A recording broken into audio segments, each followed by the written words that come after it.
JBNN will keep you informed. I'm Michelle Jones, and in the news, security forces clash with Mountain View residents after scrims killed.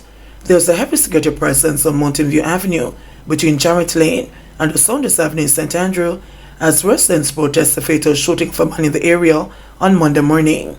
Residents had erected roadblocks as they voiced their anger at the scene of the man identified only by his alias, Squirms. Squirms was reportedly shot and killed during a joint police-military operation. A gun was reportedly seized during the incident, in which a soldier was also shot and injured. Residents are accusing the police of using excessive force during the operation. In videos circulating on social media, residents can be seen confronting law enforcers as they try to clear debris mounted on the road. It appeared that the exchange got physical at one point. According to head of the Jamaica Constabulary Forces Corporate Communications Unit, Senior Superintendent Stephanie Lindsay, sometime after 4 a.m., the police, acting on information, went to 72 Lane in the Mountain View area in search of wanted man Damar Williams.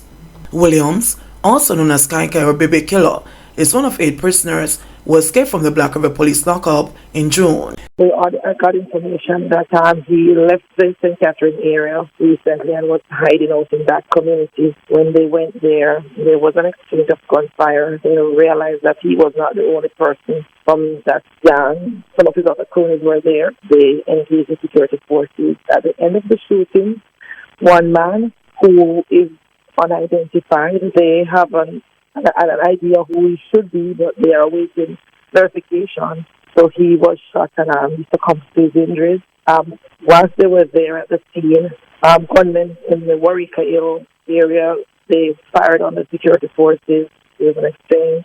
And at the end of the shooting, a member of the JDF received injuries. Yeah. Everybody started up here, say, look.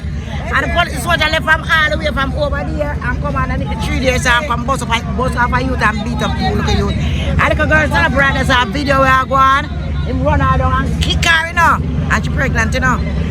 Right over there, so she had the car, him run come in here and kick her down. And she don't do nothing more than start bringing us a video. Well, she don't do nothing. Mr. Man. And a foolish start. We want to know if this is the serve and protect where the government and the force offer us that them going to do, where it is. You can't go around and beat up people. MP George Wright and partner Tanisha Singh tied the knot.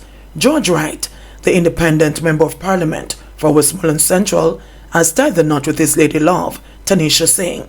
Wright and Singh were embroiled in a dispute that drew national attention 2 years ago, which was captured on video and went viral.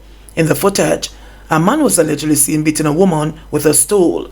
Both Wright and Singh made separate assault reports to the police at the time, but none of them offered statements to allow for prosecution. Wright resigned from the ruling Jamaica Labour Party JLP amid the controversy. On Saturday, Wright married his longtime lover at a private wedding.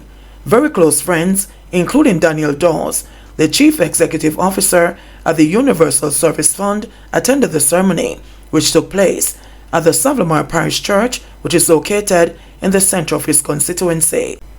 Army probing with the clothing used in Linstead robbery were real JDF uniforms.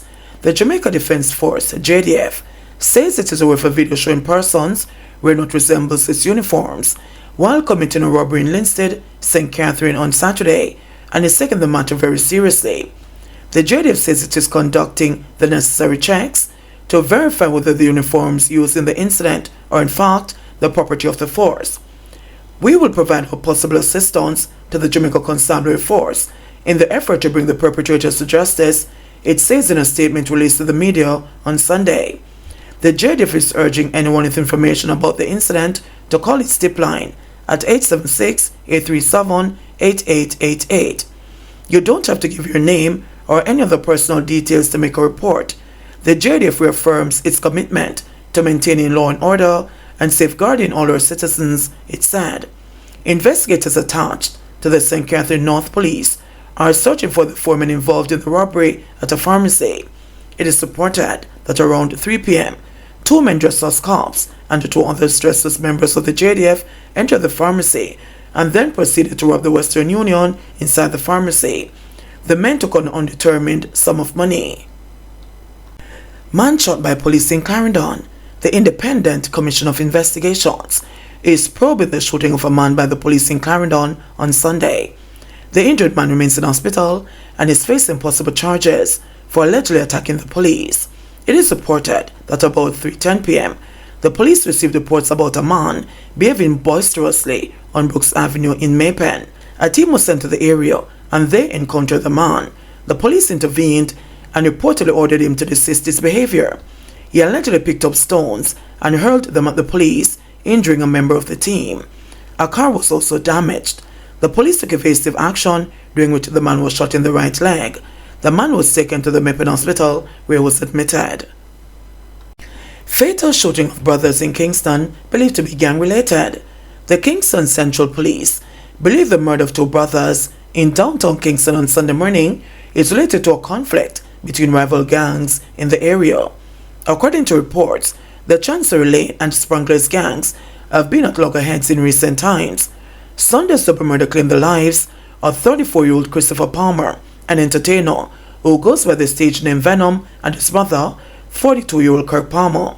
Their killing is said to have stemmed from the November 13 murder of another man from the area.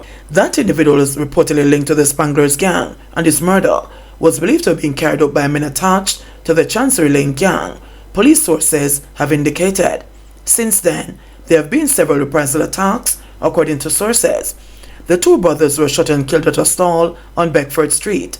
A third man was shot and injured during the incident. Reports are that around 1:15 a.m., the Palmer brothers were at a location where the oldest sibling's common-law wife operates a clothing stall and a hangout. Police said the brothers were reportedly approached by a group of men traveling on foot and armed with guns who opened gunfire. When the shooting subsided, it was discovered that both men were shot several times. Christopher died on the spot, while Kirk was transported to hospital where he was pronounced dead. Mother of murdered Greenpond schoolgirl recounts last time she saw her alive. The mother of St. Greenpond High School student, Shanika Gray, today recounted the last time she saw her daughter alive at the trial of the man charged with her death. Gregory Roberts is before the St. James Circuit Court for murder.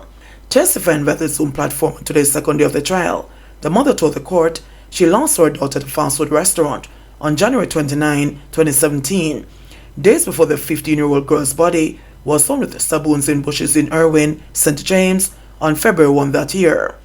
I was at the KFC on Howard Cook Boulevard in St. James, and I saw Shanika and her friends at the KFC. I spoke to Shanika and I left and went home because she was eating and it was 6:30. The mother explained in her evidence in chief. She also told the court that when her daughter did not reach home at 7 p.m. as expected, she tried several times without success to contact Gray by phone and then spent several hours looking for her in Montego Bay. The mother testified that she filed a report at the Freeport police station on January 30 about her daughter's disappearance, but did not get any news about Gray's whereabouts until 2 days later. On February 1, 2017, I got a call and I went to Irwin in St. James and I spoke to a police officer, and the officer showed me a picture of Shanika in a tiger print dress, the same picture in the missing persons report. I don't know anything after that. I woke up in the hospital, the mother said in between wiping her eyes. Gray's father and aunt previously testified for the prosecution when Roberts' trial began last Thursday, November 23.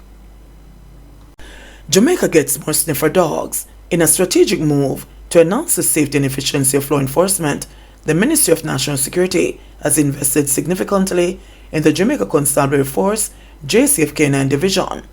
A total of 23 dogs were recently acquired from Colombia to bolster the existing K9 unit, bringing the island's police dogs count to 63 with a mixture of Malinois and Labrador breeds.